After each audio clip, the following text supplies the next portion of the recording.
Hey guys, I'm Ethan from Stock and Supply. I got a call from Ray, and he has one question that's very common. But at the same time, Ray, I'm going to answer another question that kind of is associated with your question.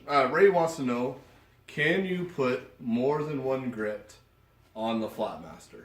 Absolutely. A very common thing to do. On an 18 inch, the smallest Flatmaster, it's a little more difficult. You're only left with about 8.5 inches of sanding per side.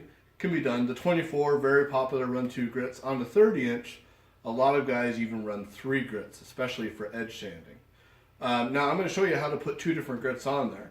But the other question that is related is, a lot of people want to know, when we buy a roll of sandpaper, it's got a square edge like that. They want to know, how do I find the angle of that square edge? There's a couple different ways you can do it. The angle that you're going to cut it at, it's going to look like this.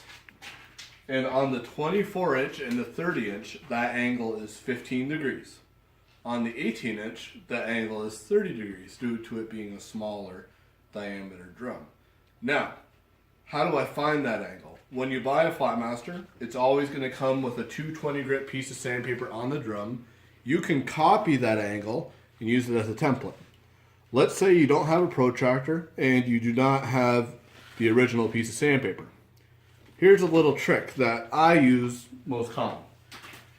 First thing you're going to do, you're going to lay your sandpaper perpendicular to the edge of your table, just like that. So perpendicular to the edge here, perpendicular to the drum. You're going to get yourself a straight edge. You're going to lay that straight edge. If you look at the Velcro, there's a little line where those Velcros butt up against each other. That Velcro is 3 inches wide, and so is this sandpaper. So if I copy the angle of this Velcro with this straight edge, that's going to be the same angle of my sandpaper.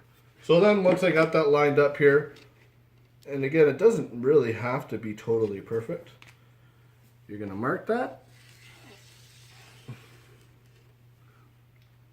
And you're going to cut that. Now, whenever I cut a piece of sandpaper, I like to, on the edge, leave a square corner. You can cut that off afterwards if that's a triangle. On that very tip, it won't have a lot of Velcro on the bottom. That's what keeps it stuck to the drum. It tends to want to lift up. So I will oftentimes cut that off square just to prevent that. So follow that line. I'm using some snips here. These work really well. You could also use an X-Acto knife. Cutting sandpaper like this is hard on regular scissors. So don't use your wife's good scissors. So we're going to throw that on there. Now if I want to go halfway, I'm just going to wrap it on there. There we go. So because I didn't precisely measure that, you can see I'm a little bit off, but I'm not that concerned about it. That just gets me quite close. So I'm going to wrap this halfway. Right there, it's about half, right at that screw hole. And I'm going to cut it, again, perpendicular to the drum. Just like that.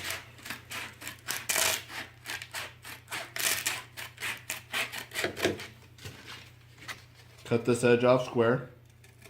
This is actually the important edge, because this is the edge that when I turn this drum on, oh sorry, I'm standing on the opposite side. This edge is the important edge. When I turn this drum on, it's going to spin this direction. So this is the one that you got to be careful with. So make sure that's stuck down. And now that I got that on there, I can put my other grit on. And we are good to go.